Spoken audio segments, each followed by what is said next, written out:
O programa a seguir é livre para todos os públicos.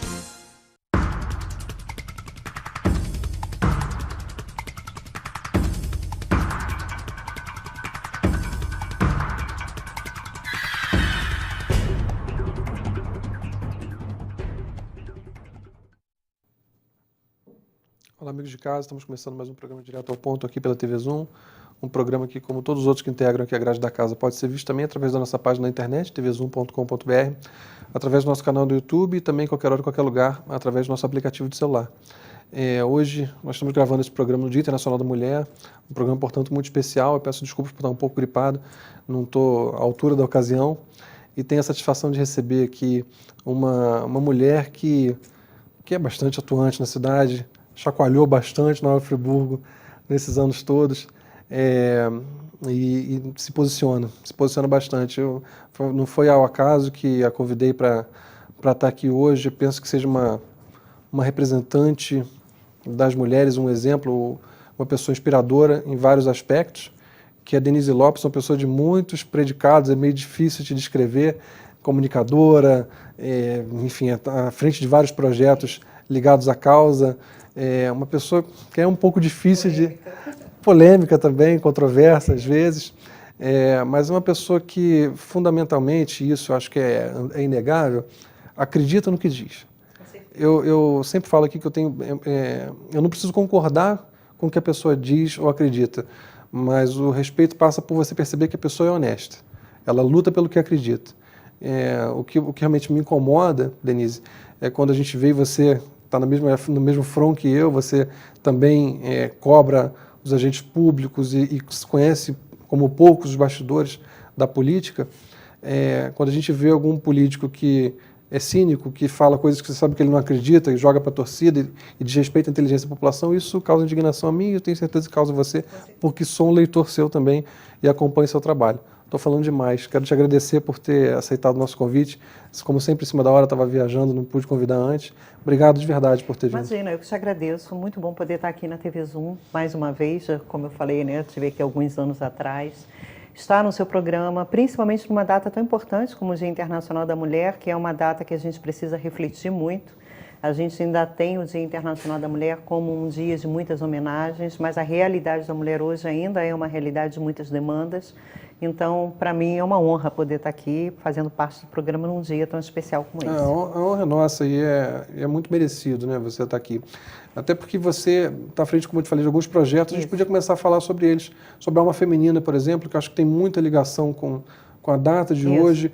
E assim, a gente fica muito incomodado de falar do Dia Internacional da Mulher como se fosse um dia só. Isso. Eu tenho simpatia pela data, primeiro pela força histórica dela, mas porque ela nos lembra sempre dessa renovação de compromisso que é preciso ter todos os dias. Não penso que ela tire força dos outros dias, acho que ela dá força.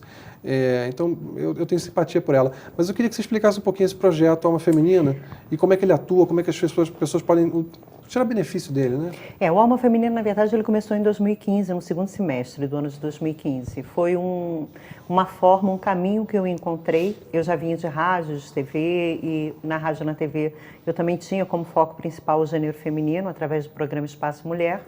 Mas eu achava que faltava alguma coisa, embora num processo de algumas denúncias, de conviver com as mulheres em algumas situações, eu sentia que faltava alguma coisa que precisava ser trabalhada.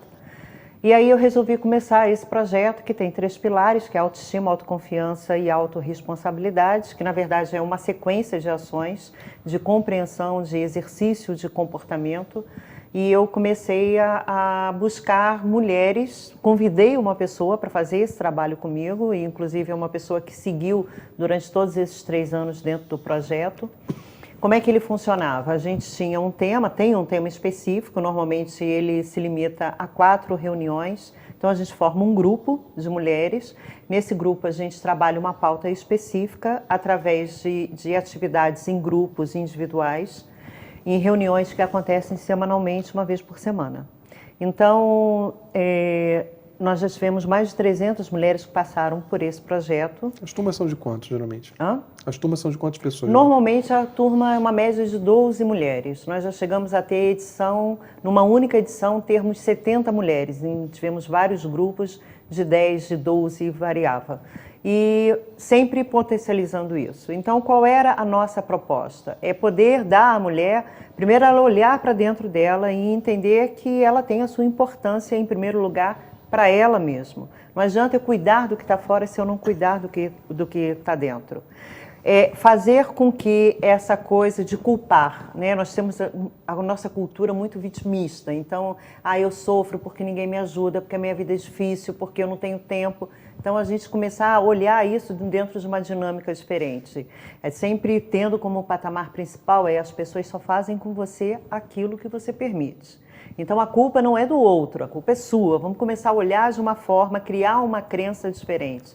E aí o trabalho foi se desenvolvendo nisso. E foi fantástico, porque nós tivemos resultados de todos os tipos de resultados que aconteciam. Nós tivemos mulheres que faziam tratamento para engravidar e não conseguiam porque olhavam aquela questão de uma forma muito pontual e dentro do projeto elas engravidaram. Nós tivemos mulheres que estavam com um casamento completamente destruídos e hoje estão com casamento restabelecido e vivem muito bem. Tivemos mulheres que precisaram realmente se separar, então voltaram para a faculdade, começaram uma carreira. Então a gente tem históricos de todos os lados. E isso fez, para mim, foi uma forma de dar um poder à mulher que existe, é nato dela, mas que infelizmente a gente ainda tem aquela sociedade muito machista em que diz que você não merece isso, você tem que fazer só isso.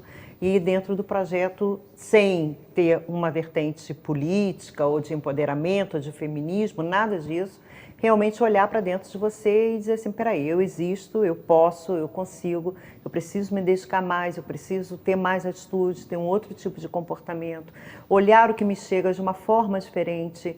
E isso foi construindo histórias de vida dessas mulheres de uma forma fantástica. Uma abordagem que me surpreende um pouco, até porque ela vai um pouco na contramão de muita coisa que a gente tem visto por aí. Com certeza. Claro que quando a gente fala a culpa é sua, não está se referindo, por exemplo, ao caso de uma mulher que foi vítima de alguma... Não. Óbvio que é claro que a gente sempre nunca... o muro das lamentações, demais, mesmo que a gente acaba... Mas o que me chamou a atenção no que você disse foi que é uma abordagem que foca no comportamento da mulher, nas formas como ela pode ajudar a mudar a própria condição. E isso é uma abordagem que me parece um pouco na contra-maré atualmente, mas que certamente deve trazer muito resultado. Porque quando a gente coloca a responsabilidade no outro, e muitas vezes a responsabilidade está no outro, mas quando a gente foca na responsabilidade do outro, a gente fica de mãos atadas. A gente se vitimiza, mas fica de mãos atadas, não pode fazer nada, a responsabilidade está com o outro. Quando a gente olha para o que a gente pode fazer, com certeza a chance de obter resultado é muito maior. É claro que, para o trabalho ser completo, o ideal seria que houvesse reuniões com homens também que também se mudasse o comportamento em relação à mulher. Fecharia o ciclo. Mas eu entendo perfeitamente que é uma abordagem diferente, uma abordagem que imagino que realmente deva trazer muito resultado, porque ela procura trabalhar com o que está ao alcance da mão. Exatamente. Né? E é o dia a dia mesmo, né? E é muito interessante porque isso, durante o processo, né, do projeto, era muito comum as pessoas falarem assim, nossa, mas o pessoal já está vendo diferença. Ou fulano falou, nossa, você está mais calma, você está mais participativo, você está se comportando de uma forma diferente, porque, na verdade, a gente não para olhar o que está acontecendo. Eu sempre digo muito isso no projeto. Vamos parar e olhar o que está acontecendo. A gente liga um piloto automático e vai embora, e vai se atropelando. Uma toalha que está molhada em cima da cama.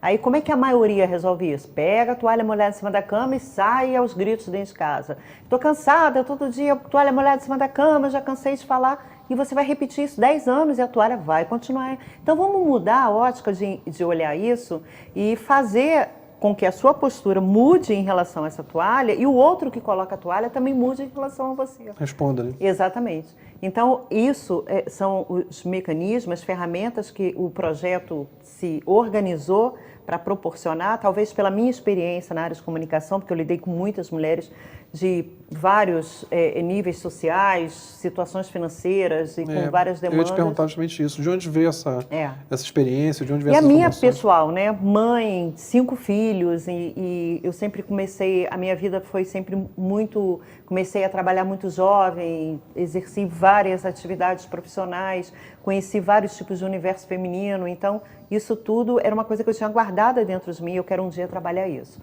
Eu quero mostrar para a mulher que ela é mais do que ela acredita ser. Eu não quero dar a ela uma espada para ela sair brigando com todo mundo, não. Eu quero que ela saiba chegar e sair dos lugares confiante naquilo que ela é. Que ela, para fazer alguma coisa, ela não precisa que alguém diga, vai, você é capaz. Ela sabe que ela é capaz. E o que vem vai agregar e empoderar mais ela em relação a tomar a atitude que ela precisa. Então, na verdade, tudo é a forma como a gente se posiciona. Quando eu falei da vitimização, porque a gente tem isso. Sim. Quando a corda aperta, a gente vai para o muro de lamentação e fica. Eu tenho isso, tenho aquilo, a gente olha a vida do outro. Eu sempre falo isso, a questão da gente olhar e achar que a grama do vizinho sempre é mais verde. Não é. É igualzinha a nossa, os mesmos problemas, as mesmas realidades. Então, para mim é um trabalho que, vamos dizer assim, a menina dos meus olhos. Foi o projeto Alma Feminina e é ainda, né? Que tipo de informação, claro que a gente não vai poder aprofundar isso, mas vocês passam para a mulher? Você tem algum exemplo que possa dar? Assim? Você falou que são 4 reuniões, é um roteiro fechado ou eventualmente vocês adaptam isso à característica da turma? Não, são roteiros fechados, né? Por exemplo, rompendo as amarras, um exemplo. O que seriam rompendo as amarras? Então, a gente busca comportamentos, situações. Eu não posso fazer as situações porque eu não tenho tempo. Um exemplo, tá? Eu estou buscando alguma coisa assim, não necessariamente seja isso. Uhum. Porque eu não tenho tempo. Então, peraí, vamos parar e vamos entender o que é tempo, o que você não tem e o que você precisa fazer dentro do tempo que você tem. E aí você começa a dizer assim, meu Deus, eu não tinha me dado conta disso, eu não tinha percebido dessa maneira, eu olhava de uma outra maneira. Então, você faz o pensar mesmo, olhar para dentro de si. Eu não consigo emagrecer. Você não consegue emagrecer, não vai emagrecer nunca, porque você mesmo já afirma para você que você não consegue emagrecer. Então, a gente sempre trabalha em cima de questões que têm a ver com a vida individual de cada uma, porque é uma realidade comum da mulher algumas questões, e a gente vai sempre debatendo, conversando, não é um monólogo, a gente cria um laço muito grande. Os depoimentos são muito importantes, porque você escuta o outro e diz assim, caramba, a minha vida não é tão difícil assim. Poxa, ela fez isso, por que eu também não tento fazer dessa forma? Porque é uma realidade que você está convivendo ali. E como é que as pessoas podem ter acesso a esse programa?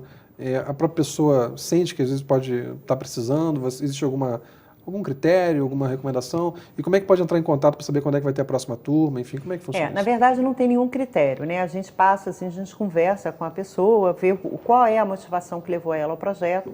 Normalmente, ela é indicada por alguém que fez parte do projeto. E aí ela vem e participa do projeto. A gente tem uma taxa muito pequena de participação, porque tem toda uma estrutura, as atividades que são todas coordenadas, o pessoal que leva o material para casa, o cafezinho, o biscoitinho, a própria estrutura em si. E é uma coisa assim que muitas vezes as pessoas dizem assim, nossa, mas é só isso, para tudo que a gente vive e ganha aqui, porque é você multiplicar. Até porque é uma iniciativa que não tem um suporte. Não, né? ela não visa um ganho financeiro. Ela tem uma necessidade estrutural que precisa ser mantida, mas ela não tem uma proposta financeira. E não tem outro subsídio, tem? Não tem nada.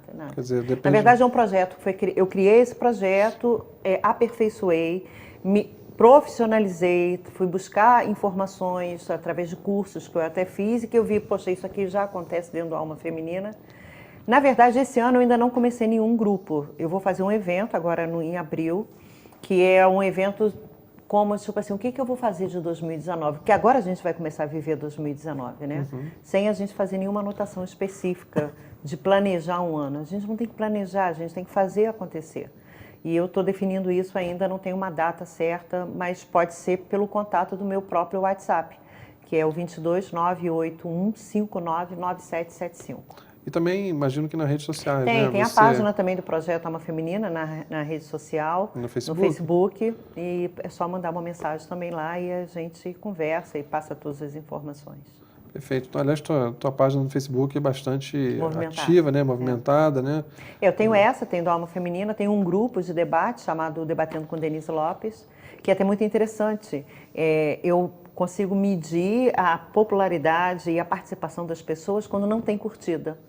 É uma coisa muito engraçada isso, né? Como assim? Me explica. Quando um assunto polêmico, eu coloco um assunto polêmico... Tem quantas pessoas na página? Hoje ela tem 1.000 e pouca oficial. Na verdade, eu já não coloco mais ninguém no grupo. Eu tenho uma fila enorme de pessoas querendo entrar, mas eu não coloco mais ninguém no grupo exatamente por questões de fake. Tem muito fake, né? Nossa, tem pessoas que têm 30 e pouco fake, é uma coisa de louco. Eu não tenho como controlar mais isso. Eu tenho outras atividades, eu não tenho mais como controlar isso. Então eu parei, eu não coloco mais ninguém dentro do grupo. E aí eu sei, mas eu sei que o grupo é bem lido na cidade, Sim. né? Então, quando não tem nenhum movimento, é porque eu consigo entender que aquele assunto deu movimento. As pessoas não querem se mostrar, mas por outros meios eu sei que aquilo ali está fazendo o movimento que eu queria que fizesse. Tem bastante leitura e é um lugar de credibilidade também. Tanto que é tão procurado por fakes, né? Para poder justamente tentar disseminar, enfim, informações falsas. Eu vou interromper a gente rapidinho. Tranquilo. Estouramos um pouquinho de tempo no nosso primeiro bloco. Espero que estejam gostando tanto quanto eu. Tenho assunto, hein, para o segundo bloco. A gente já volta rapidinho.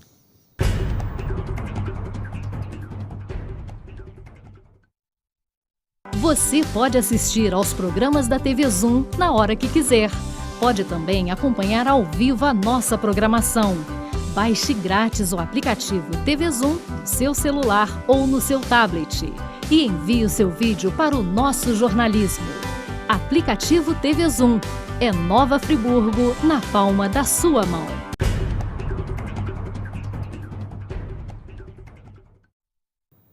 Bom, amigos, como eu disse, é rapidinho. A gente não tem anunciante aqui, nunca procuramos. É a nossa liberdade editorial, mas claro que parceiros eventualmente são bem-vindos. Voltamos para o nosso segundo bloco com Denise Lopes. E antes da gente focar em outro projeto que eu acho muito importante, a gente podia pegar o gancho que deixamos no fim do primeiro bloco com relação às redes sociais, porque você faz um barulho danado e você, assim como eu, fez muitos inimigos também, eu não sei se inimigo é uma palavra forte, mas desafetos, a ponto de passar uma situação que eu condenei na coluna do Máximo do Jornal Voz da Serra. Mesmo na época a gente nem era amigo, né? Nem tinha contato próximo, mas achei super indelicado o que a Câmara fez contigo 2 vezes de negar o título de cidadão friburguense, né? A iniciativa do Zezinho do Caminhão, por 2 vezes, e a Câmara teve essa atitude que eu sempre achei muito indelicada. É uma questão de, como eu falei, concordância ou não. Muitas pessoas também não gostam de mim, porque sofrem críticas e tudo mais, mas porque eu ajo pela minha consciência. Tem coisas que eu não posso concordar. E vi isso acontecer contigo 2 vezes. Mesmo sem sermos amigos, eu critiquei essa atitude na época, na coluna, né? Porque realmente achei de uma delicadeza e de uma coisa tacanha, porque se a pessoa fosse honesta, você age, como eu disse no início do programa, conforme a tua consciência. Você não faz uma crítica pela crítica. E achei extremamente indelicado, achei que a Câmara já deu título de cidadania a tantas pessoas que muitas vezes nem pisaram aqui, não tiveram ligação nenhuma com a cidade. É verdade. E foi realmente um ato Inclusive delicado. pessoas condenadas, né? Enfim, não sei se te interessa comentar o assunto, Não, mas... para mim é tranquilo. Na verdade, hoje, assim, isso não me aborrece. Eu fiquei até mais aborrecida pela intenção do vereador, né, do Zezinho, que é um grande amigo que eu tenho. Mandar até um grande abraço aí para ele. Mas fiquei mais sentida por ele do que por mim, porque isso eu já esperava, né? Quando nós começamos o programa, que eu falei a expressão polêmica, porque eu sempre digo que quando alguém me apresenta, essa aqui é a Denise Lopes, eu nunca sei se eu vou ganhar um sorriso ou uma cara feia, porque é mais ou menos o ame ou odeie. Por quê? Porque eu, quando comecei dentro da área de comunicação, eu comecei a fazer um trabalho de total transparência. Como você falou aqui dos anunciantes, eu tive programa na rádio AM, na rádio FM, em canal de TV, embora no canal de TV fosse uma coisa dentro de um formato sem muita questão política e ações sociais do governo e tudo, mas eu sempre coloquei o dedo na ferida, né? Era tipo assim, meu programa na rádio AM eram 2 horas de programa diário e o meu programa, por acaso, era depois do horário da prefeitura. Então eu ficava ouvindo o programa da prefeitura e ouvia as mentiras que eram ditas, né? E aí eu ligava para minha casa, eu já tinha uma pauta toda pronta, e eu ligava para minha casa e falava assim, faz favor para mim, abre minha gaveta, pega uma pasta azul, traz aqui para mim. Eu morava no centro. e a pessoa levava, e eu entrava na rádio e dizia assim, olha, nada do que foi dito aqui é verdade. A verdade é essa. E eu mostrava os fatos. E, Márcio, eu fiz esse trabalho comecei em 2005, fui até 2008, quando depois saí do Brasil, passei 4 anos fora. Eu nunca tive um pedido de resposta. Minha vida era virada ao avesso, né? Porque na época eu era fumante, eu guardava a guimba de cigarro dentro da bolsa, porque eu tinha a impressão de que alguém me procurava para encontrar alguma coisa errada para poder. Então eu sempre tive muito... Com essa sensação bastante. Exatamente. Então eu tive muito compromisso sempre com o meu trabalho. Eu nunca levantei uma denúncia pelo simples fato de apontar um erro. Eu sempre levantei uma denúncia porque eu ia investigar, eu ia apurar, eu ia tirar fotografia, eu ia levantar documento, tudo isso. E isso incomodou muito a muita gente. Porque era aquilo, existia uma zona de conforto na mídia. E quem é essa mulher que vem de fora e começa a falar que fulano está fazendo isso, Beltrano está fazendo aquilo, e que não tem patrocinador, e eu tenho que ficar bem com o meu patrocinador, porque se ela aponta um erro e ela denuncia, e eu sou da área de comunicação e não denuncio, então fica feio para mim. Então eu vou ajudar a falar mal dela e não gostar dela. Então eu passei por essa situação durante o desconforto geral. Muito. Você faz inimigos entre quem está agindo errado e entre quem está sendo omisso também. Hoje eu acho que eu tenho mais amigos do que inimigos. Mudou, entendeu? é verdade. Eu acho que... Eu ia falar contigo sobre isso. Assim, eu tenho sentido que mudou, acho que a sua aceitação também é maior hoje em dia. Sinto em você também, como a gente falou nos bastidores aqui, não sei, eu acho que uma precisão talvez maior, um refinamento. A crítica começa e termina no argumento, né? Não vai muito além disso. E sinto que a própria aceitação está eu acho maior. que isso acontece. Eu tenho assim, muito orgulho dessas questões, desse trabalho que eu fiz. Eu acho que foi muito bom, ajudou a salvar muitas pessoas, ajudou a poupar muito dinheiro público, a fazer com que pessoas respondessem por alguns crimes. Eu acho que isso para mim foi muito gratificante, e principalmente todos os processos que eu passei, eu fui processada N vezes, todos eles eu ganhei, foram arquivados, as sentenças saíam ao meu favor, vinha na sentença assim, os artigos em que eu podia reverter aquela situação a meu favor. Então eu tenho assim orgulho desse trabalho, entendeu? Mas hoje eu ando por outras áreas, continuo atuando dentro do Debatendo, mas eu não tenho mais dentro daquele formato tão intenso que era antigamente. Vamos falar um pouquinho sobre o Colo de Mãe? Colo de Mãe. Colo de Mãe nasceu em 2015 também. Foi em função de um caso que mexeu muito na cidade, que foi o caso da Larissa, que ela perdeu o neném dela, ela veio a óbito, o neném não, e foi um caso que acabou criando esse projeto, né? Embora o Colo de Mãe não seja especificamente para parturientes ou recém-nascidos, ele tem a ideia do aconchego. O Colo de Mãe dá essa ideia. E aí começou-se uma batalha na questão em que o foco principal da demanda da época era a maternidade, que também gerou processo e várias questões, também houve arquivamento e tudo. E qual é a proposta do Colo de Mãe? Não é assistencialista, a nossa proposta não é arrumar enxoval, doar isso, doar aquilo, embora existam situações em que a necessidade é muito grande, você precisa auxiliar. As questões são urgentes, né? A questão é orientativa, é você estar nas escolas, você estar na fábrica, você conversar com a mulher, você falar com o aluno sobre a questão da gravidez precoce, do planejamento familiar, né, do comprometimento do rapaz, da moça, nesse contexto todo. E ele já acontece desde 2015 também. A gente, inclusive, agora vai participar de um evento que vai acontecer no dia 27 na Câmara, onde fala sobre violência e a mulher. E a gente vem caminhando devagarinho, sem muita visibilidade, sem muita propaganda, mas fazendo o trabalho que precisa ser feito. Visita escolas também? Visita escola, visita as comunidades, faz trabalhos de orientação e a gente vem caminhando nesse sentido. E graças a Deus também está funcionando bem. É uma demanda enorme, né? Nossa, a gente estava conversando aqui um pouco antes. Muita coisa. Penso que, assim, nesse dia, a gente dá muito parabéns às mulheres, deseja fala muita coisa bonita, mas eu realmente gostaria de ver uma rede de amparo muito maior.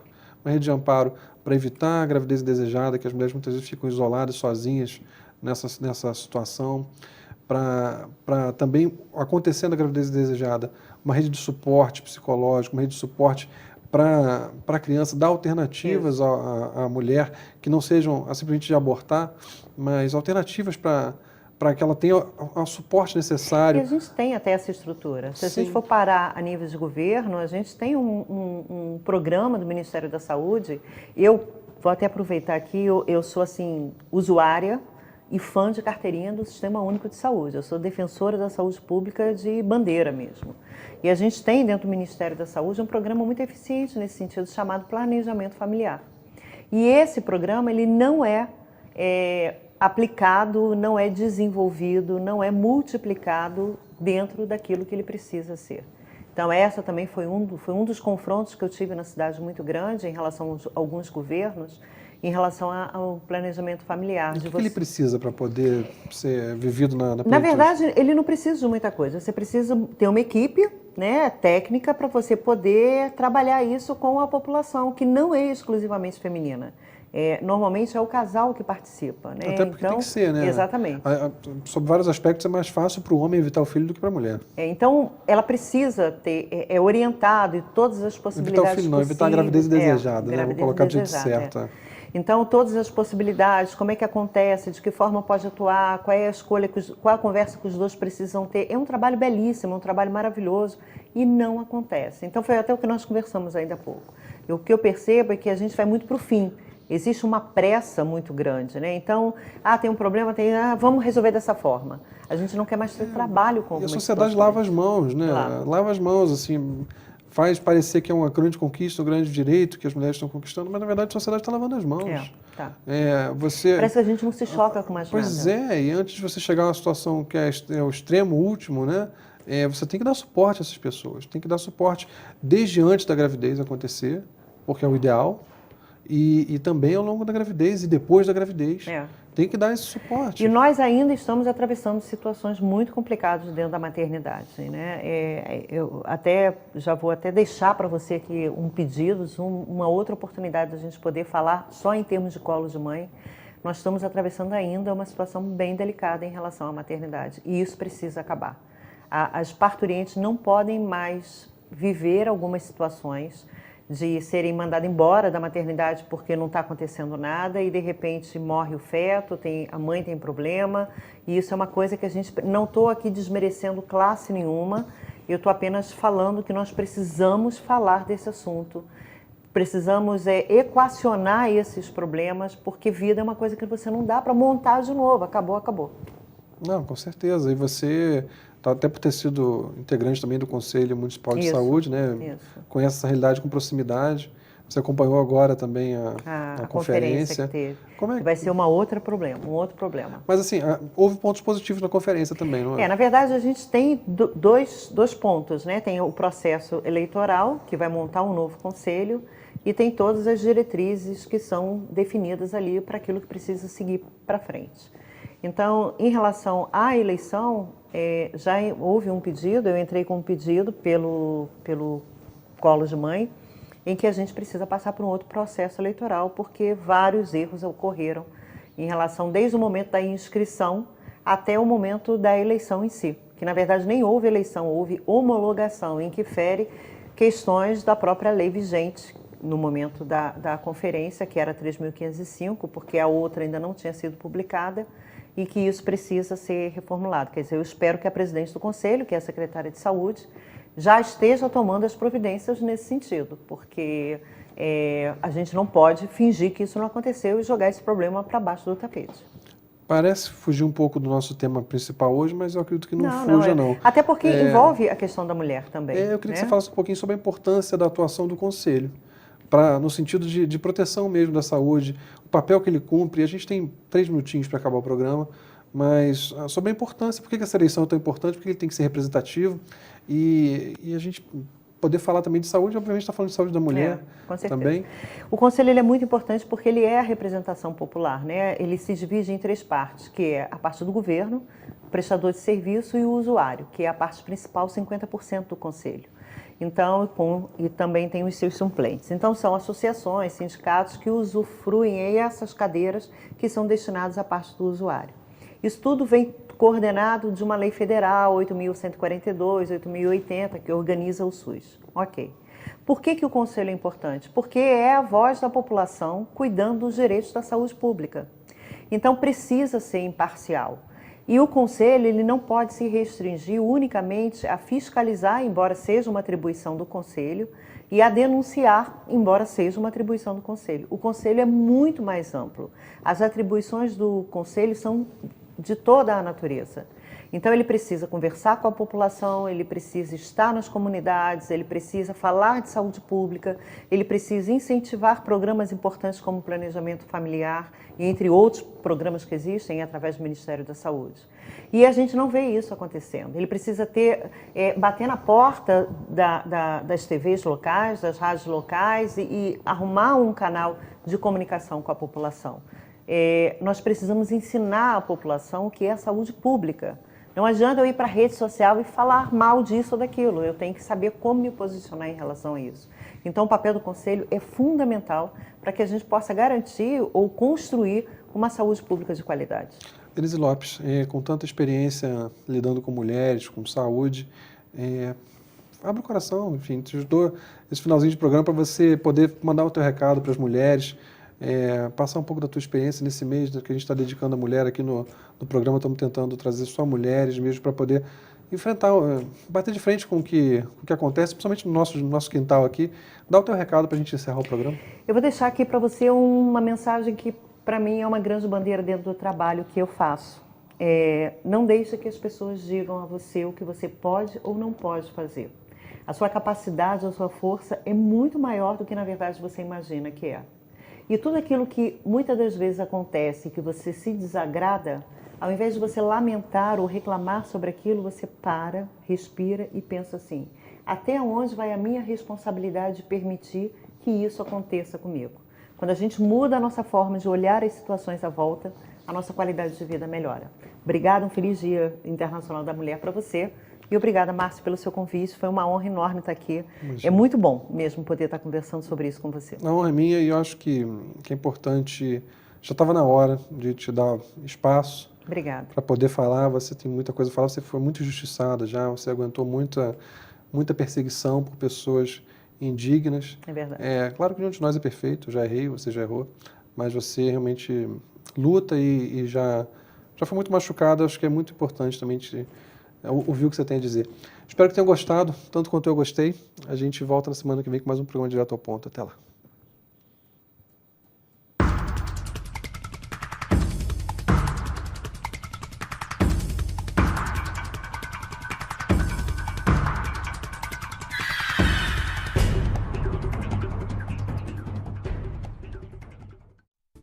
Este e outros programas você assiste no aplicativo TV Zoom.